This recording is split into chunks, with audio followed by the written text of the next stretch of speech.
Diversity, I look at it, especially in the workplace, as, you know, basically bringing people with different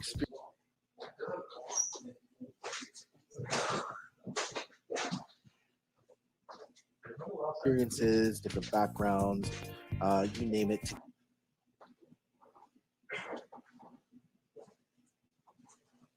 together into one organization. There is something in every opportunity that you can turn it around.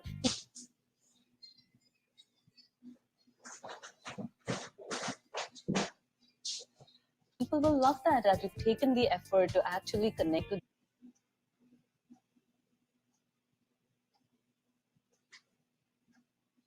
their employees before even interviewing with them.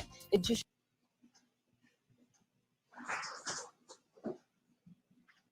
shows how serious and dedicated you are in research. It's time to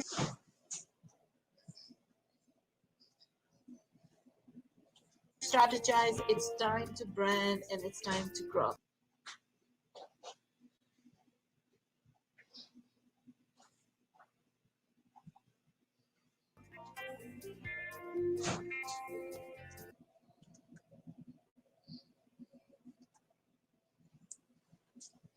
Hello, everybody. How's everyone doing? So it's time to strategize, re-strategize. It's time to grow. It's time to brand. Thank you so much for taking the time out to join me here today on Mondays with Meena. Not sure if you read my post earlier today, but I'm a little nervous today, but let me first start with the excitement part. So I'm extremely excited because yesterday we had this amazing networking event. Destination CEO had edition 2. So second time we brought together these phenomenal leaders, mentors of Destination CEO who volunteered their time to give back to the community. It was also Eid, so everybody was celebrating, and we were celebrating together. It was my parents' 50th golden anniversary. God bless them in heaven. Hopefully they're there. Yes, of course. But you know, the most important part of the whole event was the part of giving back. Ever since I was a kid, my mom had these values in me that on every special occasion, on every special day, we should do something to give back. And usually it used to be going to the temples, going to the Gurdwara, and you know, making food, serving, doing community service of some sort. To be, I've been doing it since I can remember walking. So, and been watching my parents doing that.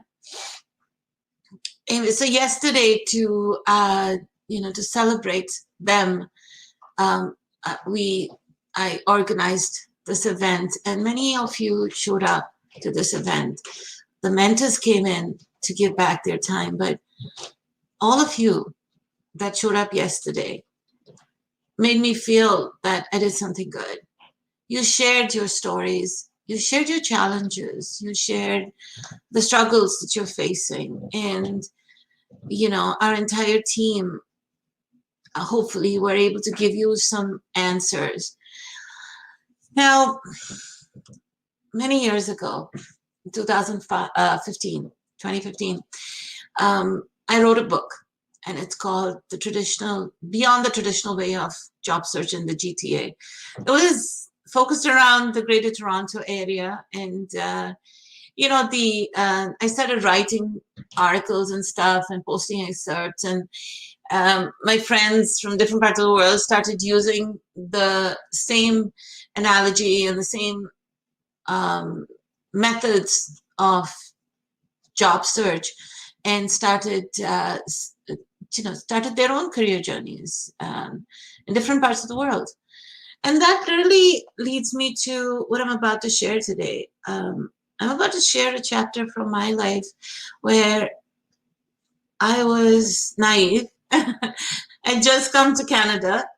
I mean, I'm talking about naive to the level that I didn't even know. Before we applied, I didn't even know that there was a country called Canada or anything like that existed.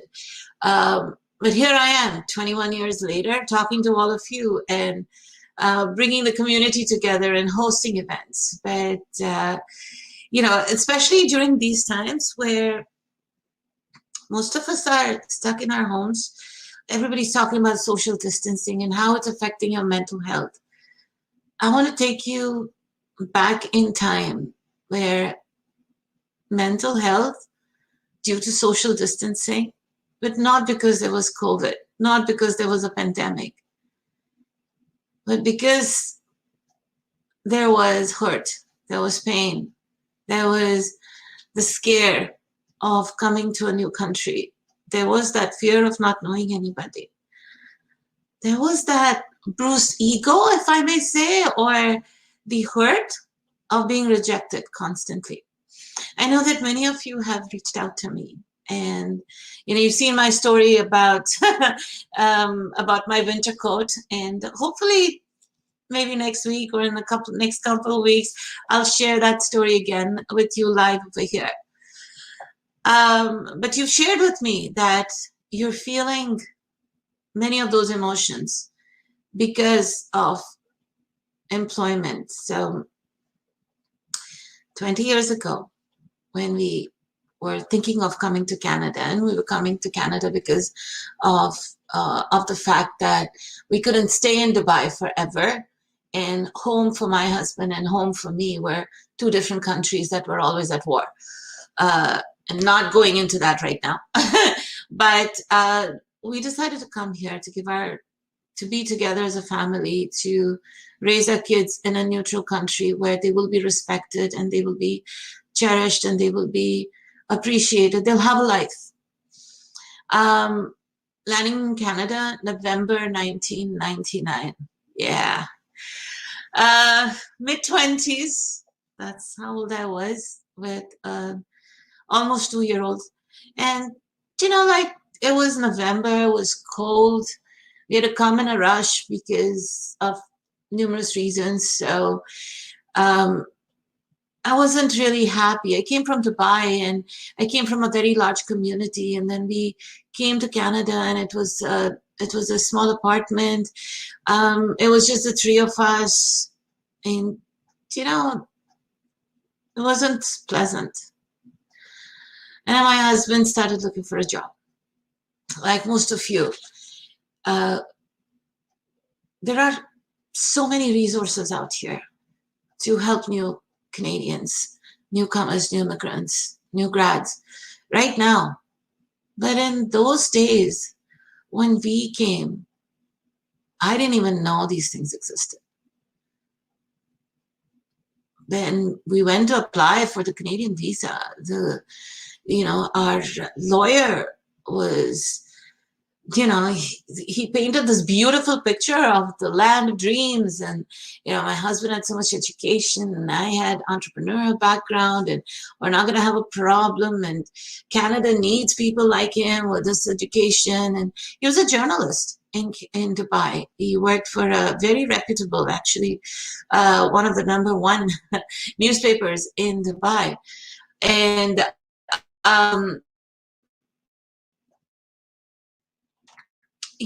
we didn't expect that we're going to face troubles until we landed.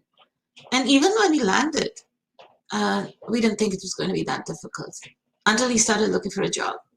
So that excerpt I put today in my post was quite a bit of a shocker.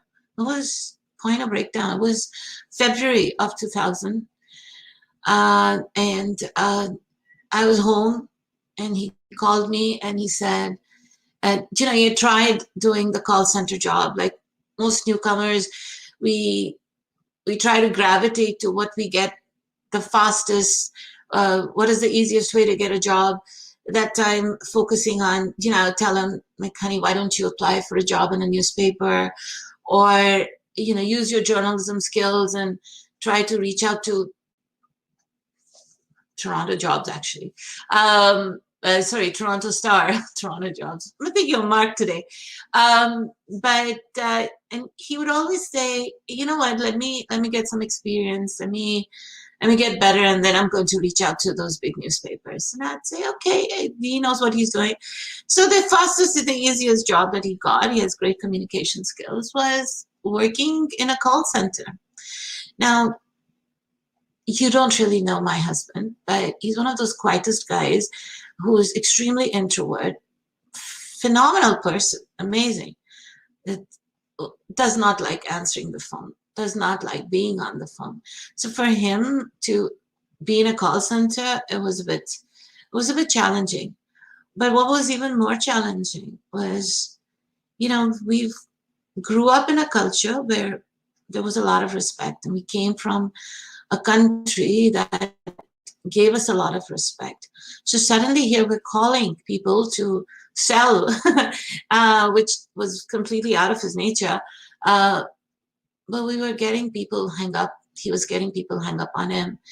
He was being abused on the phone, and it wasn't a pleasant experience. So he thought, maybe people can hang up on you and be rude on the phone, so maybe you'll try something else. I mean, at the end of the day, we wanted to make a living. Yeah, sure, we had a nest egg, right? We came in with money. We did pretty well in Dubai, so we had quite a bit of money when we came. But if we start using the savings, and like most of you shared with me, that I'm using my savings, I'm using the money that I have, I need to start working. So if we had the same thought process, if we start using that money, we're not going to have, we're not going to have enough, or whatever, we're going to run out. So we decided, okay, he went to do a door-to-door salesperson job. And that time, he got his first job with a company that sold security systems. So he'd go door-to-door, knock at the doors, and try to sell security systems, completely against his nature and personality and everything. And his mindset was that people will be nice to him, except that wasn't true. People were closing doors on his face. Now, imagine somebody not being comfortable with people hanging up. How would he be comfortable closing doors? So one day, I remember it was mid-February, and he called me from a payphone. Of course, we didn't have cell phones at that time. He called me from a payphone and said, "Honey, I can't feel my fingers. I don't know what to do." So I said to him, "Just come home. We'll figure it out." And mind you, we had some money in the bank, right? So it wasn't a desperate situation, but it was a tough one because I was going to have a baby in a month. So to get into that was difficult. But very confidently, I told him, "Come home." He hung up. I broke down. I called my mom, and I said, in India, and I said, "I really don't know what we're doing here. And I'm in this situation, I can't even come back. So I don't know. I don't know what to do." And she said, "It's okay. Just calm down. Figure out today. Tomorrow will be taken care of. It's just the time frame. Okay, this too shall pass." She's really frustrated. What started happening over the next few weeks was quite difficult. The only people we knew were the people in the mosque, and that's where we went.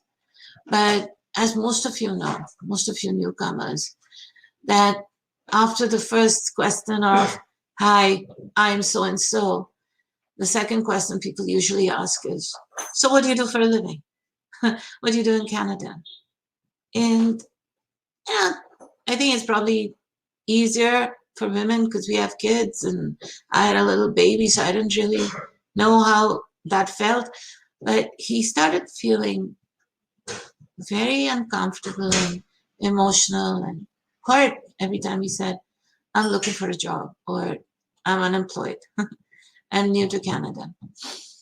So he started distancing himself. So the only social network we had, which was connected to our mosque, was cut off. He, started making excuses for going to the mosque, and then wouldn't take me. And I started getting depressed and stuck. And mind you, I was going to have a baby shortly. So it was like I had a 2-year-old and I would say a pesky 2-year-old and a baby on the way. And I was really frustrated. In my frustration, I contacted the editor-in-chief of Mississauga News. And letters to the editor, that was I don't read it right now, but I know that was my source of venting. So I called her and I pretended to be him, and I said, I am a newcomer to Canada. I have a master's in journalism. I have this many years of experience, and this is what the lawyer said, and I'm so excited to be here, and now I've come here, and this has been my journey, and it's been really frustrating. How can you guys and people here in Canada talk so great about Canada and the land of dreams and blah blah, and and this is what we're struggling with. And then she started asking me, okay, so tell me about some of the articles you've written. And here I'm like literally pretending to be him, right? I've traveled to different parts of the world. I'm a music journalist, and I've worked for one of the top newspapers in Gulf News and in Pakistan. And she's like, okay, you sound really exciting, how about this? Tomorrow, 10 o'clock in the morning, let's have an interview. Interview? Seriously? And she said, yeah, I'd love to meet with you. We may be able to create a position for you. You said you're a music journalist, and we do get a lot of people come to Canada and a lot of musicians, and we have a lot of musicians here. Maybe you can start with covering our events and doing the entertainment part of journalism with us. All right, this was not expected. Sad, right? I pretended to be him. I was having a baby. I was not the journalist. So it was a bit awkward, and then I had to come clean. I had to say to her, listen, I'm not the journalist. It's my husband. I was really frustrated and, I'm cranky, and this is our situation. Is it okay if I send him for the interview? And she said, of course, sure. And he did. And guess what? He ended up becoming one of their writers. The story started. His career started, and he started working at Mississauga News. A lot happened after that, but that's for another time. The reason I'm sharing this with you is that, without even realizing, that was my first cold call. So the social distancing, we're so blaming on Corona right now. And I keep saying this to everybody and to on the show and wherever I write or I speak, I say that job search is job search. There needs to be a focus, there needs to be a goal, there needs to be an action plan. And then there needs to be action. It hasn't changed. It hasn't changed ever. Corona or no Corona. Yes. What's changed right now is the ability to be able to meet with people one-on-one, the ability to go to events. But I'm telling you this from experience, right? I am the one that was so against having this virtual connection.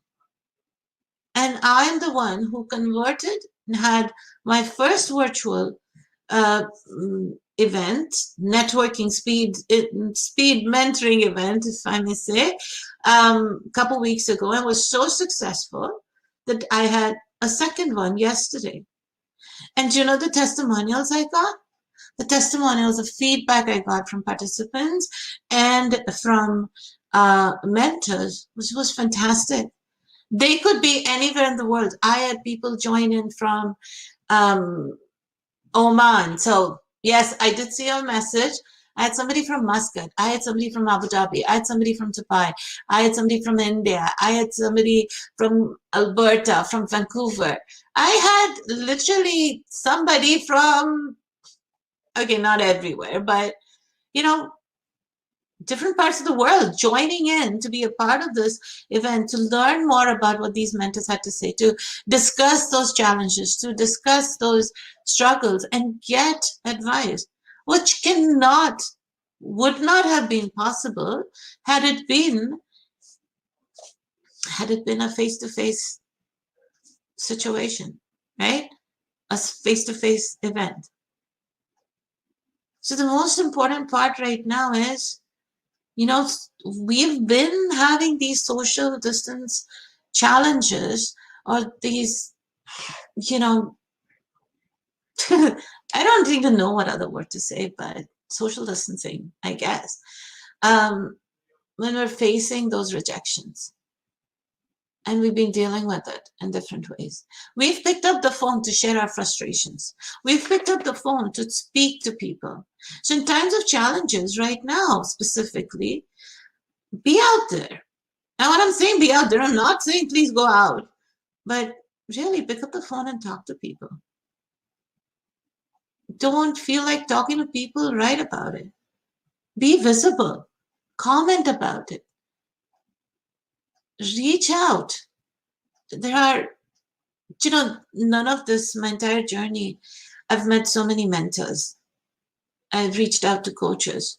I've taken guidance, right?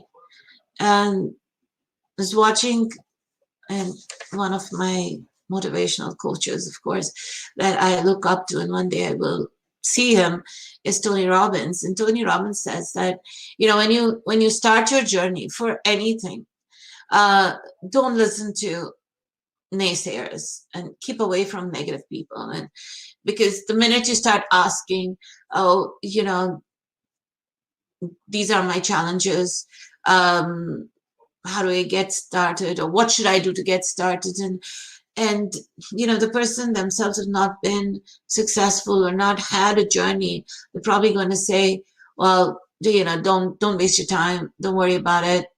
I've been trying it for years, it's not happened. What makes you so special? So during the beginning, stop listening to those people, stop listening to those naysayers, and start moving forward. But when you start moving forward, that's when you need a mentor. That's when you need a coach. When you decide that you're going to take action, when you decide that you're going to move forward, when you decide that your job, your career is just as important to you,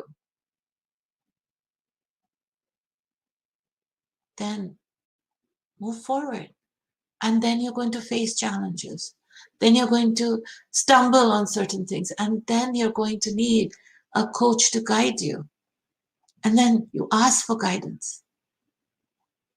People are out here to serve you. People are out here because the COVID impact is so huge that everybody's stuck at home, and they, you know, they don't know. They're finding ways to give back. They're finding ways to be connected. Yes, I'm talking about those leaders. There's a leader in each one of you. When, you know, we don't fail, we learn. We don't fail because of the struggles. We fail because we decide to quit. I didn't decide to quit. I decided to take action. I decided to reach out. So yes, that first, it was out of frustration. It was out of the guilt that I had to push my husband to leave his job in Dubai and come here because I needed us to feel that stability, to live in this neutral country. Don't get me wrong. Of course he wanted it, but I wanted it more than he wanted it. So I made that decision, right? Answering that question all the time, was this worth it? Today, if I were to look back and say, was it worth it? Yeah, damn right. It was worth it. It was tough, but it taught me a lot. It moved me forward. So I'm asking you today, are you going to make that goal? Are you going to pick up that phone? Are you going to reach out? Are you going to make yourself visible? Are you going to accept that there is a challenge first? If the answer is yes, get started. Stop waiting. Nobody's going to come and pull you out. We can only guide. We can only share. We can only coach. At the end of the day, you have to make that decision. Oh, look at the time. 1:56. And we're almost the end of the 30 minutes Monday with Meena. Do you have any questions for me? Write in the comment section. Reach out to me. Today you're deciding that you want to take an action. Today you're deciding that you want to move forward, and reach out. Another thing. Yes, we want to move forward. And you're going to hear all of us, coaches, leaders, mentors, everybody say to you that, put yourself out there. Start talking to people. Like I just told you, be visible. But being visible does not mean selling. If you reach out to somebody and say that, hey, I noticed that you're hiring. I'm looking. This is my resume. You've just asked a question that requires a yes, no answer, right? Sure, we're hiring. This is the job link, or this is the posting link. Apply, right? Or we're not hiring, or I'm not the person in charge. You didn't build that connection with me strong enough that I'm going to say, you know what? You have great skills.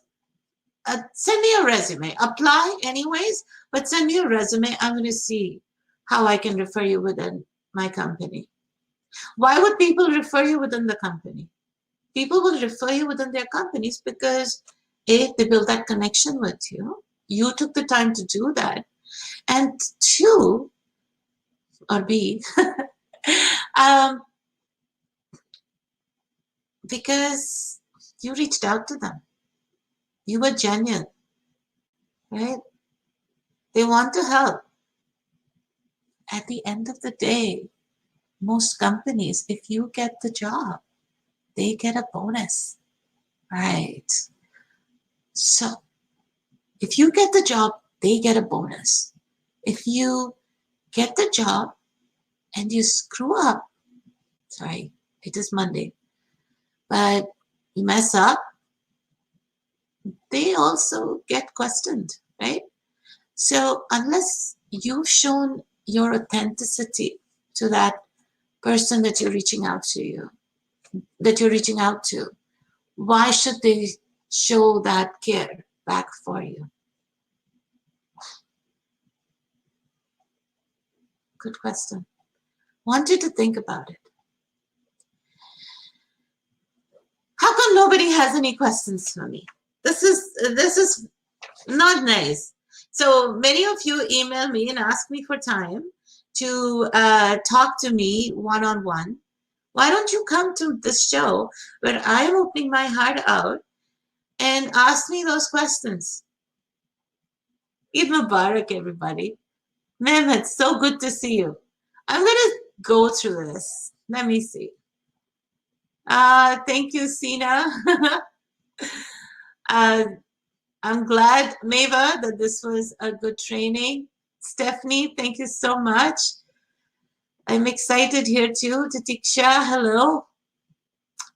Okay, nobody has any questions. So here you go. When you reach out to me and ask me for time to talk to you, or time to discuss things with you, maybe you can come to my show and put a comment.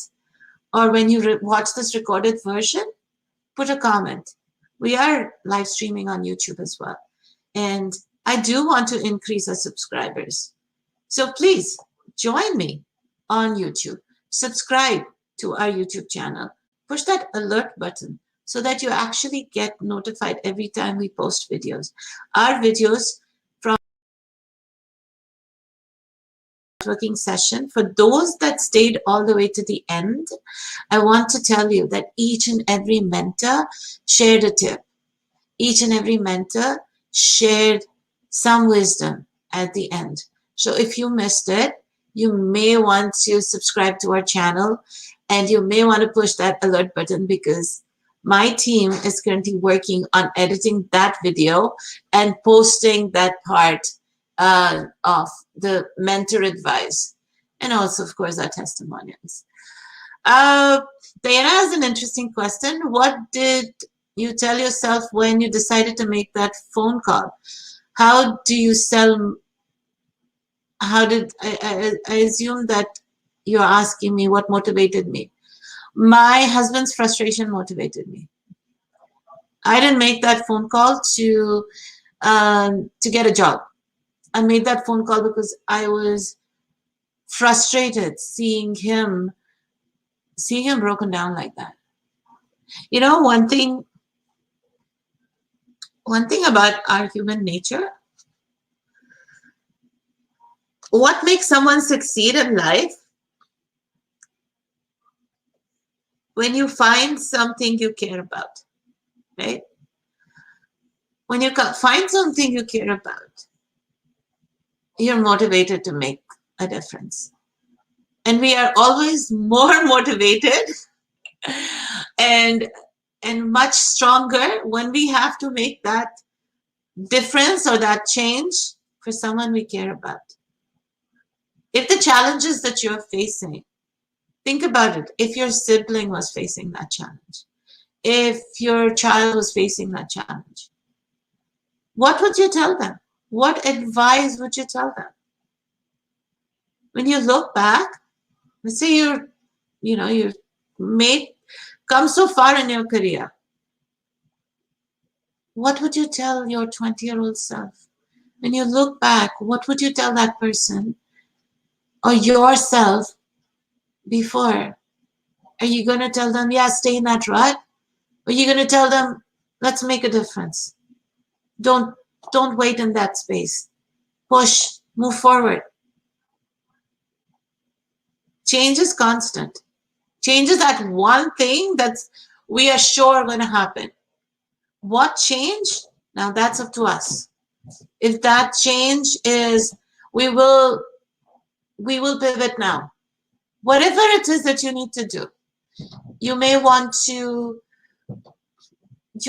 study. You may want to upgrade. You may want to work on a project. You may want to, I don't know, make 10 new connections. Whatever it is that you want to do, now is the time. Think about how many times you say to yourself, oh man, I don't have time. I'm so busy. I'm constantly working. I'm constantly doing this. I'm constantly doing that. You know, Facebook has this funny thing where they send you memories. So Facebook sent me memories for today. There's so many interesting memories. 2008, I was in Dubai celebrating my brother's wedding. 2015, I was doing a Kickstarter project for this book. Do you know what? I feel that one of the reasons why this book has not been published, and I know my coach is probably listening to me right now because he's been pushing me to bring this book out.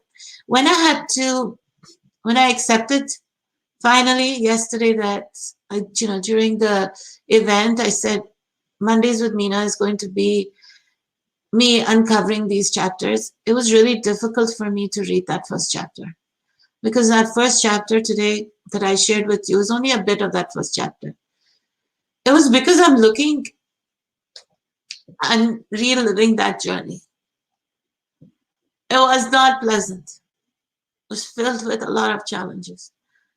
And even as I'm talking to you, I'm getting emotional. Because one thing people will tell you, including my kids, mom is a drama queen. Yeah, I carry my heart on my sleeve. I am not afraid to talk. But that journey was really difficult. And it's very difficult to talk about it. And that's probably why I wrote it, but I kept it to myself. And it's difficult for me to share. Today I've taken the courage, and I'm going to share it with all of you. And every week I'm going to share one story, either mine, my family, or the numerous other stories that have connected together in this journey and made it so enriching and so powerful, and their journeys. So yes, ladies and gentlemen, as I share this with you today, I'm also making you a promise. I'm going to share one story with you every single week. But instead of just sending me messages asking me for time to talk to me or to meet with me, come to one of our shows. Do you know how much we have planned for you this week? So Wednesday, yeah, I know I'm 7 minutes over time, but if you're still connected, I appreciate that. So this week, after I close today, on Wednesday evening, as you all know, it's the last call. From 6 to 7 p.m., I bring to you two of my own coaches. So this week is Biju and Sina coming on live at 6 o'clock in our show, The Last Call. And they're going to share with you.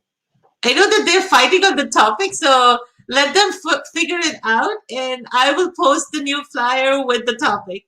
But they're going to come to you and talk to you, and that's your opportunity to speak to those leaders and ask questions that you're struggling with. Join us. How else are we going to know that you're listening? I mean, I'm saying it out loud. I have 12 people watching me right now, whereas I've got 100 emails sitting asking me for time. I'm here talking to you. Come and talk to me.